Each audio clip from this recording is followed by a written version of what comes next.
আপনার সামনে রাখা এক প্লেট মচমচে ফ্রাইড চিকেন। দেখতে লোভনীয়, মশলাদার গন্ধ। দেখে দেখে লেগ পিসটাই বেছে নিলেন, কিন্তু কামড় দিতেই বুঝলেন ঠান্ডা মিষ্টি ভ্যানিলা আইসক্রিম। ভাবছেন তা আবার কিভাবে হয়? ফ্রাইড চিকেনে কামড় দিয়ে পেলেন আইসক্রিমের স্বাদ? একদমই তাই। দেখতে ফ্রাইড চিকেন হলেও এটি একটি আইসক্রিম।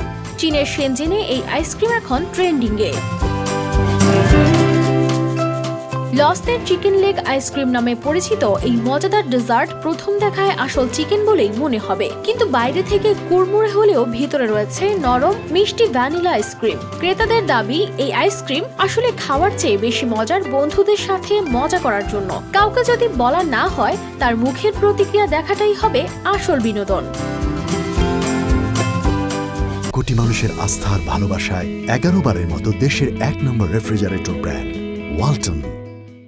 কিন্তু এখন প্রশ্ন হলো, এটা কিভাবে তৈরি হয়? মূলত এই ফ্রাইড চিকেন আইসক্রিমের বাইরের আবরণ তৈরি করা হয়েছে কর্নফ্লেক্স ও পাতলা ফেউইয়েটিন দিয়ে, যা আসল ফ্রাইড চিকেনের কোটিং এর মতোই মচমচে। এমনকি এতে হাড়ও রয়েছে, যা আসলে একটি বিস্কুট। চাইলে স্পাইসি মালা সিজনিংও যোগ করা যায়, যা কিছুটা ফ্রাইড চিকেনের ঝাল ঝাল ফ্লেভারের অনুভূতি দেয়। প্রায় 10 ইউয়ানে এই দারুণ মজার আইসক্রিম এখন শেনজেনের হিট ট্রেন্ড। সোশ্যাল মিডিয়ায় ভাইরাল হওয়ার পর থেকেই দোকানের সামনে লম্বা লাইন পড়ছে। সবাই একবার এই মজার বিস্ময়কর খাবার চেখে দেখতে চান। কানিস ফাতেমা শিমু, RTV।